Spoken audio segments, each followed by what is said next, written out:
اعوذ باللہ من الشیطان الرجیم بسم اللہ الرحمن الرحیم۔ حضرات ذی وقار ارباب علم و دانش سورہ مریم کی تلاوت کا شرف حاصل کر رہے ہیں۔ گزشتہ دن ہم نے سورہ مریم کے حوالے سے عیسائیوں کے جو اشکال تھے، جو ان کے اعتراضات تھے، جو ان کے غلط عقیدے تھے، ان کے رد کے سلسلے میں بات چل رہی ہے۔ تو 28 نمبر آیت تک ہم نے کل پڑھا تھا، تو آج 29 نمبر آیت سے ہم شروع کر رہے ہیں۔ دعا ہے خالق کائنات سے کہ اللہ ہمیں توفیق عطا فرمائے قرآن کو پڑھنے کی اور قرآن کو سمجھنے کی۔ بسم اللہ الرحمن الرحیم۔ فَأَشَارَتْ إِلَيْهِ قَالُوا كَيْفَ نُكَلِّمُ مَنْ كَانَ فِي الْمَهْدِ صَبِيًّا۔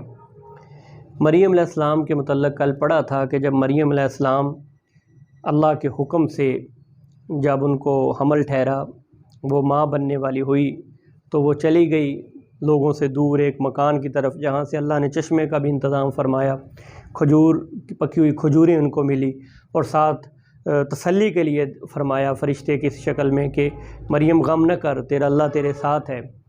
تو ساتھ یہ ایک شکل بھی بتائی کہ تجھے کوئی بشر ملے، کوئی بندہ ملے تو تو نے اس کو کہنا ہے، اس کو جواب نہیں دینا۔ کوئی بندہ تو دیکھے، کوئی بشر دیکھے تو اس کو جواب نہیں دینا، بلکہ اس کو کیا کہنا ہے، میں نے روزہ رکھا ہوا ہے، میں کلام آج کے دن نہیں کر سکتی۔ تو جب وہ بچہ پیدا ہوا، پیدائش ہوئی حضرت عیسیٰ علیہ السلام کی، تو مریم علیہ السلام جب اس کو اٹھا کر لے کر آئی اپنی قوم کے پاس، تو اشارے سے کہا، تو اس نے اشارہ کیا اس کی طرف، بچے کی طرف، کہ اس سے پوچھ لو کہ یہ بچہ کون ہے۔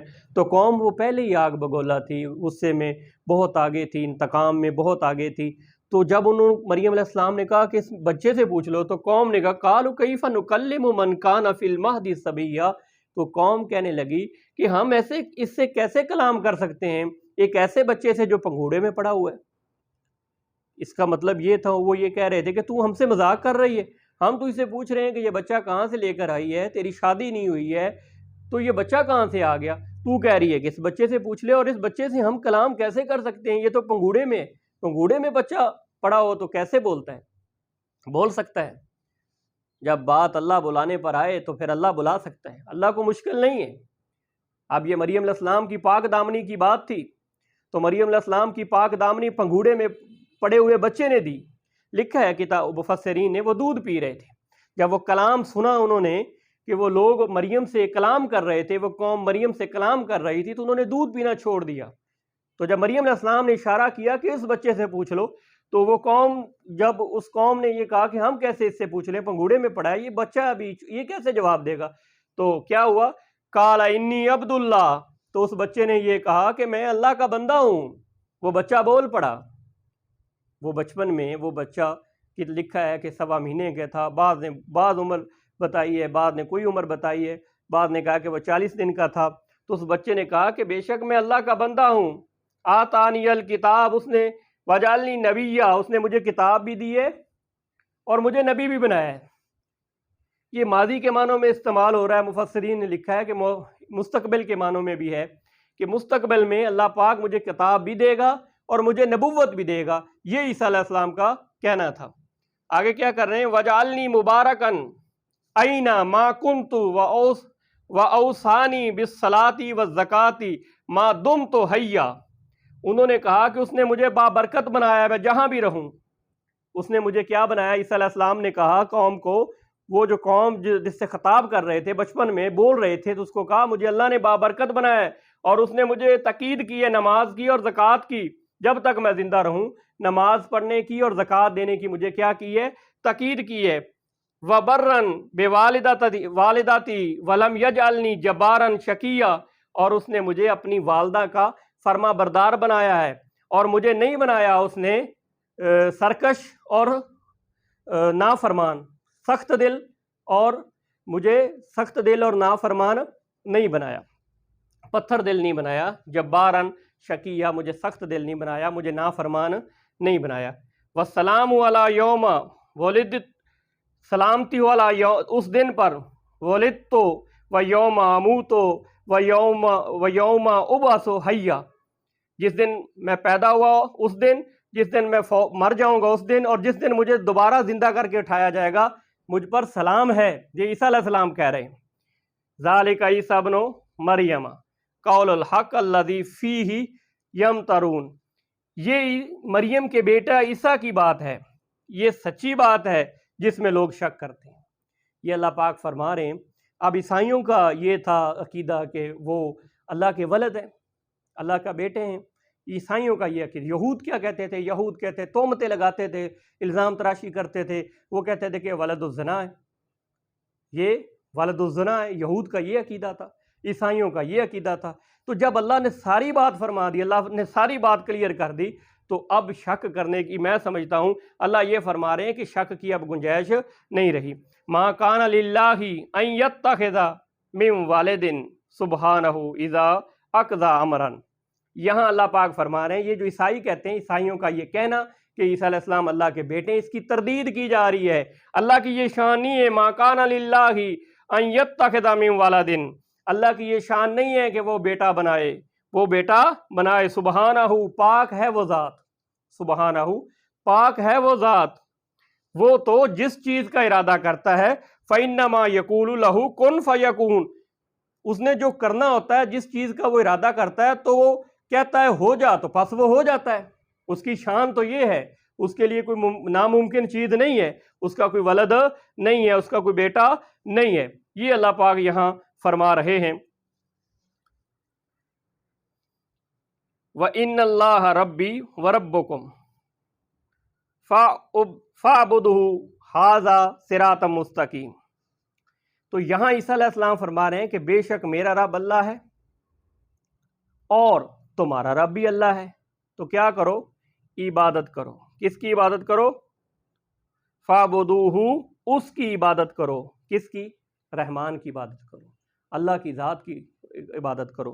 یہ عیسیٰ علیہ السلام فرما رہے ہیں کہ میرا بھی رب اللہ ہے، تمہارا رب بھی اللہ ہے، تو تم کیا کرو؟ عبادت کرو۔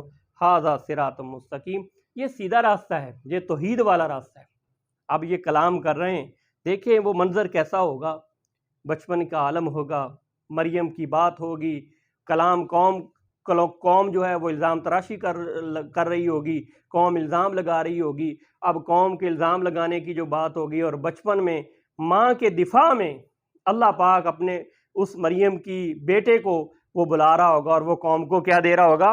جواب دے رہا ہوگا کہ مجھے میرا رب اللہ تعالیٰ ہے، مجھے۔ اب یہ بات جو ہے یہاں تو کلیئر ہو گئی کہ اللہ کے نبی عیسیٰ علیہ السلام نے کہہ دیا کہ میں اللہ کا بندہ ہوں، اللہ کا بیٹا نہیں ہوں، اللہ کا ولد نہیں ہوں، میرا بھی اللہ ہے رب اور تمہارا بھی رب اللہ ہے، تو کیا کرو؟ اس کی عبادت کرو۔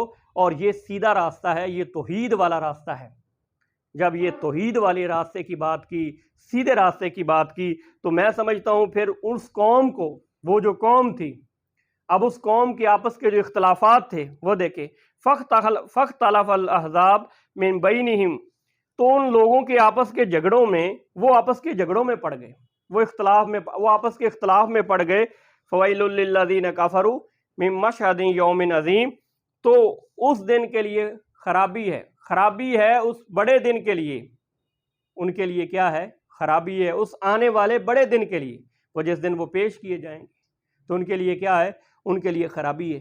یہاں ایک تو بچپن میں عیسیٰ علیہ السلام کا بولنا، ماں کے دفاع میں بولنا، خدا کا بلوانا، قوم کے سامنے یہ بات رکھنا، کلیئر کرنا، میں اللہ کا ولد نہیں ہوں، اللہ کا بیٹا نہیں ہوں، اللہ کا بچے کو بلوا کر توحید کا اقرار کروا کر اور اپنی ربوبیت قوم کے سامنے پیش کرنا، اور اس بچپن میں اس بچے کی زبان سے یہ کہلوا کر کہ میں ولد نہیں ہوں، میں بیٹا نہیں ہوں، میں اللہ کا بندہ ہوں، تو میں اللہ مجھے نبوت دے گا، اللہ مجھے کتاب دے گا، اور مجھے حکم ہے نماز کا، مجھے حکم ہے زکوٰۃ کا، مجھے حکم ہے اس رب کی بندگی کا، تو تم بھی اس رب کی بندگی کرو۔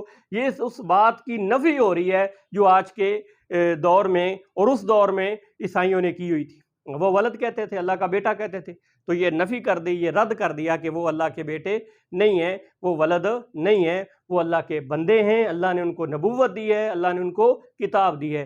آج کے دور میں بھی یہ بات بڑی اہم ہے، الہ کا معاملہ بڑا حساس ہے، الہ کے معاملے میں ہمیں غور کرنا چاہیے، مشکل کشا والا معاملہ۔ یہ صوفیزم جو ہے، یہ اس میں ہم اتنے اندھے ہو چکے ہیں کہ ہم نے تمام تر اختیارات اللہ کے علاوہ بھی لوگوں کو دیے ہوئے ہیں یہ بات غور کرنے کی ہے، سوچنے کی ہے اور اس میں غوطہ لگانے کی ضرورت ہے۔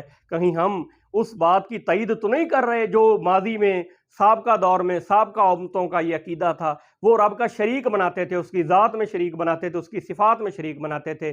سامعین محترم، یہ معاملہ بڑا حساس ہے، اس پہ غور کیجئے گا اور ذہن بنا لیجئے، یہ توحید کا جو عقیدہ ہے اس پر ثابت قدم رہ جائیں، اپنے جو اندر کے بھی کے جراثیم ہیں اس کو ختم کر دیں اور توحید کی اس کو پالش لگائیں اور توحید سے اس کو دھو دیں اور اپنے دل کو، اپنے ضمیر کو، اپنے دماغ کو اتنا صاف کر دیں، پاک کر دیں کہ شرک کے جراثیم ختم ہو جائیں، ورنہ مشرک کی بخشش نہیں ہے۔ یہ وہ گناہ ہے جو قابل معافی ہے۔ یہ کلام اللہ کا پڑھانے کا مقصد، آپ کو سمجھانے کا مقصد، آپ کے سامنے عیسائیوں کے عقیدے کو بیان کرنے کا مقصد اور یہ اشکال آپ کے سامنے پیش کرنے کا مقصد، اللہ رب العزت نے کتنے پیارے انداز میں کلام اللہ ہمارے اپنے نبی پر اتارا ہماری رہنمائی کے لیے۔ تو میں سمجھتا ہوں یہ ہمارے لیے مشعل راہ ہے، ذریعہ نجات ہے، توشہ آخرت ہے۔ اس کو سمجھیں، اس کو سینے سے لگائیں، اس کو پڑھیں، اس پر عمل کریں۔ انشاءاللہ العزیز آپ کے تمام قسم کی پریشانیاں، آپ کے تمام مشکلات، آپ کے تمام حالات، تمام مصائب دور ہو جائیں گے۔ اللہ ہمیں کلام اللہ کو پڑھنے، سمجھنے، اس پر عمل کرنے کی توفیق عطا فرمائے، کمی کوتاہی کو معاف فرمائے، جو سنا جو پڑھا